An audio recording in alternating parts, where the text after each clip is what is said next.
ዘመናዊት ኢትዮጵያ እንድትቆም በከፍታ ትንሽ ትልቁ እኩል ነው ለግብር ሲሰጥ ቦታ ለሁሉም የምትመች እንድትሆን ልቃበልታ ከኛው ጋር አብራ ትደግ ሚገባትን አትጣ ግብር የሀገር ክብር ግብር ለዜጎች ክብር ግብር የሀገር ክብር ግብር።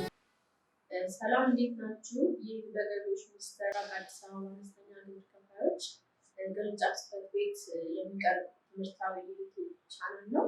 የዛሬውን ትምህርት ይዤላችሁ የቀረብኩት ፋይዛ መሐመድ የታክስ ከፋዮች ትምህርት ዋና መሪ ባለሙያ ነኝ። የዛሬው ትምህርታችን የታክስ ተገዥነትን በተመለከተ ይሆናል። በመሆኑም ከትርጉሙ ስንጀምር የታክስ ተገዥነት ማለት ነው የሚለውን ስንጀምር የታክስ ሕግ ተገዥነት ማለት ለተለያዩ አዋጅ፣ ደንብ፣ መመሪያ፣ መርሆች መታዘዝ መስማማት ማለት ሲሆን እነዚህ ሕጎችና መመሪያዎች የወጡበት ዓላማ ተፈጻሚነት እንዲኖራቸው ማድረግ ማለት ነው። ወይም ደግሞ መንግስታት የታክስ ገቢ ለመሰብሰብ ያወጡትን የታክስ ሕጎች፣ ደንቦች፣ መመሪያዎችና መርሆች በፈቃደኝነት በማክበር የግብርና ቀረጥ ግዴታዎችን በተገቢ ጊዜና በተገቢ መንገድ መወጣት ማለት ሲሆን ለህግ ተገዥ መሆኑ ማለት ምን ማለት ነው የሚለውን ስናይ የግብርና ቀረጥ ግዴታዎችን በትክክለኛው መንገድ መወጣት ማለት ሲሆን ለታክስ ህጉ ተገዥ አለመሆንስ ምን ማለት ነው የሚለውን ስናይ የግብርና የቀረጥ ግዴታዎችን በትክክለኛው መንገድ አለመወጣት ማለት ነው። ይህን ተከትሎ የግብር ከፋዮች መሰረታዊ ግዴታዎች አሏቸው። ማለትም ማንኛውም ግብር ከፋይ መብት እንዳለው ሁሉ ግዴታዎች አሉት። እነዚህ መሰረታዊ ግዴታዎች በአራት ይከፈላሉ። አንደኛው ለታክስ ወይም ደግሞ ለግብር ከፋይነት በመዝገብ ሬጅስትሬሽን የሚባል ሲሆን፣ ሁለተኛው ማስታወቅ ወይም ፋይሊንግ ይሆናል። በሶስተኛ ደረጃ ሪፖርት ማድረግ ሪፖርቲንግ እና ሌላው ደግሞ ግብር ወይም ታክስ መክፈል ፔመንት የምንለው ነው። እነዚህ አራት የግብር ከፋይ መሰረታዊ ግዴታዎች ናቸው ማለት ነው። ለግብር ከፋይነት መመዝገብ ወይም ሬጅስትሬሽን ስንል ምን ማለታችን ነው? የጣት አሻራ መስጠት፣ መለያ ቁጥር ማውጣት፣ ሂሳብ መዝገብ መያዝ፣ ለተጨማሪ እሴት ታክስ መመዝገብ እንዲሁም ከምዝገባ ጋር በተያያዙ ማንኛውም ለውጦች ማስታወቅን ያካትታል። ወይም ደግሞ ለሚመለከተው ታክስ ሁሉ መመዝገብንም ያካትታል ማለት ነው።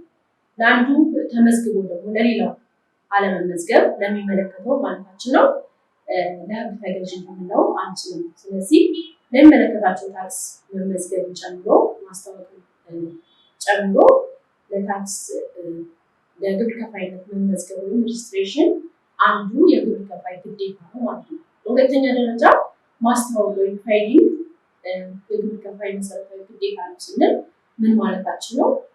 ባለስልጣን መስሪያ ቤቱ ባስቀመጠው የጊዜ ሰሌዳ አለ እና ደግሞ የማስታወቂያ መንገድ አለ። እሱን ተጠቅሞ ማስታወቅ ለምሳሌ የስራ ግብር ሊሆን ይችላል፣ የቤት ኪራይ ገቢ፣ የትርፍ ግብር፣ የተጨማሪ እሴት ታክስ እና የሚመለከተውን የታክስ አይነት ማስታወቅ አለበት ማለት ነው። ይህ እንግዲህ በሁለተኛነት ደረጃ የግብር ከፋይ መሰረታዊ ግዴታ የምንለው ይሆናል። ሶስተኛ ላይ የምናየው ሪፖርት ማድረግ አለበት ወይም ደግሞ ሪፖርት የምንለው ትክክለኛ መረጃ ከዲክላሬሽን ጋር ተያይዞ ሊሆን ይችላል። በተለያየ መስጠት ግዴታ ማለትም ያስታወቀውን ታክስ ወይም ግብር ትክክል ስለመሆኑ የሚያስረዱለት ደጋፊ ሰነዶች ኢንካም ስቴትመንት ሊሆን ይችላል፣ ባላንስ ሺት፣ ካሽ ፍሎ ስቴትመንት፣ የግዥና የሽያጭ ደረሰኞች እና የሚጠበቅበትን ማንኛውም መረጃ ማቅረብ ይጠበቅበታል ማለት ነው።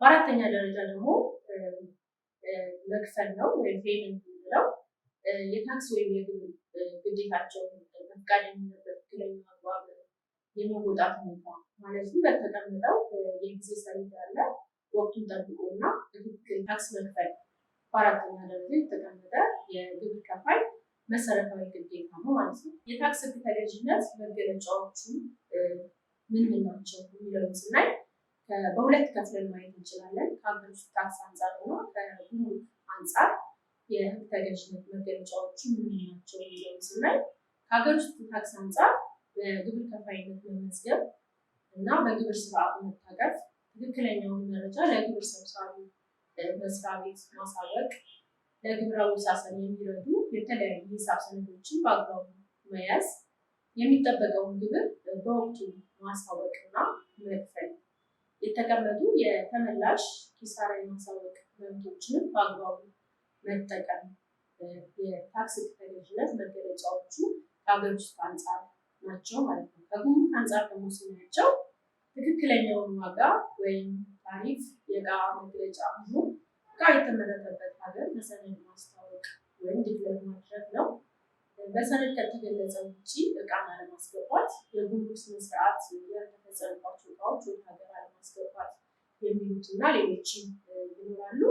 ለታክስ ሕግ ተገዥ አለመሆን መገለጫዎች ውስጥ ስንል ከሀገር ውስጥ ታክስ አንጻር እና ከጉምሩክ አንጻር ይህንን ማየት እንችላለን።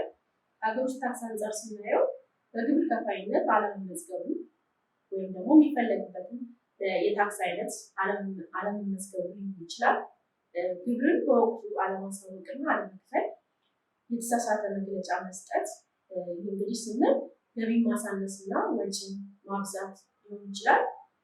አላግባብ በተደጋጋሚ ኪሳራ ማሳወቅ፣ ደረሰኝ አለመቁረጥ እና የሽያጭ መመዝገቢያ ማሽን አግባቡ አለመጠቀም የመሳሰሉት ለታክስ ሕግ ተገዥ አለመሆን መገለጫዎቹ ከሀገር ውስጥ ታክስ አንጻር ስናየው፣ ጉምሩክ አንጻር ደግሞ ስናይ ዋጋ ማሳነስና ማብዛት፣ የምርት ሀገር ማሳሳት ሊሆን ይችላል።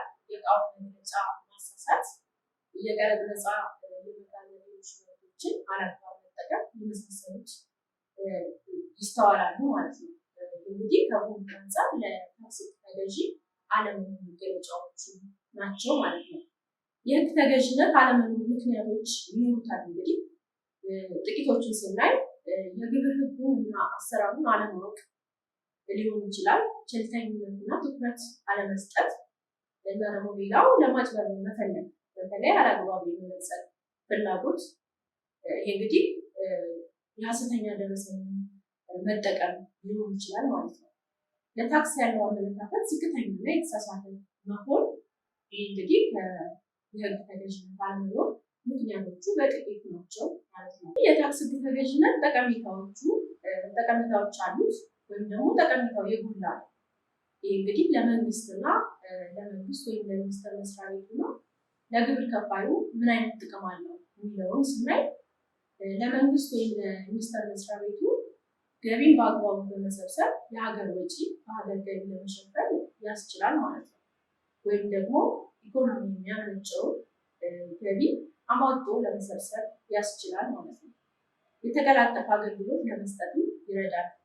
ለሕግ ማስከበር የሚወጡ ወጪዎችን ይቀንሳል ማለት ነው። የአድሚኒስትሬሽን ኮስት የምንላቸው ይቀንስለታል ማለት ነው። ለግብር ከፋዩ ደግሞ ምን አይነት ጥቅም አለው የታክስ ሕግ ተገዥነት ስንል የግብር መብታቸውና ግዴታቸው በአግባቡ እንዲወጡ ይረዳል። ካላስፈላጊ ወጪ በማዳን ጊዜና ገንዘብ ይቆጥባል። ኮምፕላያንስ ኮስት የምንላቸው ይቀንስለታል ማለት ነው። መስተንግዶን ያቀላጥፋል። ሌላው ደግሞ መልካም ስምን ያተርፋል ወይም ያጎናጽፋል።